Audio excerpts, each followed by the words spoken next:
ফসলি জমি আর জনবসতির পাশের ইটভাটা থেকে নির্গত হচ্ছে বিষাক্ত কালো ধোঁয়া। এসব ভাটার কাঁচামালও সংগ্রহ করা হচ্ছে আশপাশের ফসলি জমি নষ্ট করে। যে কার্যক্রমের সঙ্গে জড়িত স্থানীয় প্রভাবশালীরা আর ভুক্তভোগী কৃষকসহ শিশু প্রবীণরা। এই ইটভাটাতে মাটির যোগান দিতে যেমন কাটা হচ্ছে ফসলি জমি, তেমনি জ্বালানির যোগান দিতে বিভিন্ন গাছপালা কাটা হচ্ছে। একই সাথে এই ইটভাটা থেকে নির্গত যেই কালো ধোঁয়া, সেটা পরিবেশ নষ্ট করছে আশপাশের বিভিন্ন এলাকার। নিঃশ্বাস নিতেও কষ্ট হয়, ধুলায় ও ধুলাবালিতে এলাকার অনেক সমস্যা। বাটার পাশ দিয়ে যে জমিগুলো, এই জমিগুলো কাটতেছে এই পুতার ফাইলি লোকগুলো, এরা কাইটে কেটে লয়ে যায়, বুঝছেন না? কাইটে 3 ফাইলি জমিগুলো নষ্ট করে দিতেছে। গরুর ঘাস হয় না, ফসল হয় না, মরুভূমি গেছে। ঢাকা বিভাগে গত 1 বছরে 302টি ভাটা ধ্বংস করেছে পরিবেশ অধিদপ্তর। জরিমানা আদায় করা হয়েছে মালিকদের কাছ থেকে। স্থানীয়রা বলছেন, এসব ভাটার অধিকাংশই ফের উৎপাদন শুরু করেছে। ভাটা বন্ধ হয়ে যাক, সমস্যা নেই, আমাদের কোনো সমস্যা নেই। ভাটা যদি হয়ে যায় আমাদের জন্য আরও ভালো, কৃষকের জন্য ভালো, দেখা যাচ্ছে এলাকার সয় সম্পত্তি রক্ষা হবে। আপনারাই তো জেনে শুনে চালাচ্ছেন। চালাইতেছি, এখন আপনার গভর্নমেন্ট যদি আপনার এটার লাইসেন্স, স্টেট লাইসেন্স এগুলো যদি বন্ধ করে দেয় তাহলে আমরা চালাবো না।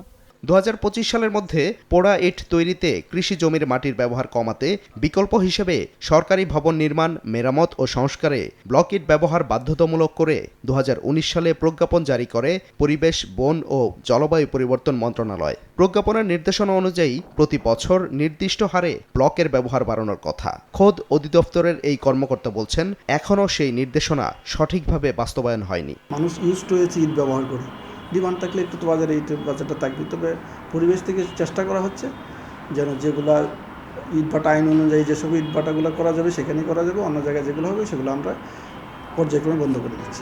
ব্লক ইট তৈরিতে মাটির পরিবর্তে বালু, কংক্রিট, পানি, সিমেন্ট আর কেমিক্যাল ব্যবহার হয়। মাটির ইটের তুলনায় তা অনেক মজবুত হয়। পোড়ানোর প্রয়োজন না হওয়ায় এটি পরিবেশ বান্ধব। তবে মাটির তৈরি ইটের তুলনায় ব্লক ইটে ভ্যাটের পরিমাণ বেশি থাকায় পুষিয়ে উঠতে পারছেন না উদ্যোক্তারা। ব্লক সম্পর্কে একটা ভুল ধারণা রয়েছে।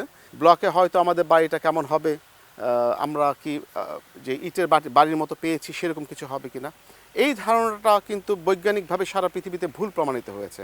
সারা পৃথিবীর ম্যাক্সিমাম জায়গায় কিন্তু কোথাও মাটি পোড়া ইট ব্যবহার করে না। ভ্যাট দিতে হচ্ছিল 1 টাকা 80 পয়সা, আর তার ভ্যাট দিতে হলে 8 পয়সা। তা আমাদের ভ্যাট হয়ে যাচ্ছে 23 গুণ বেশি।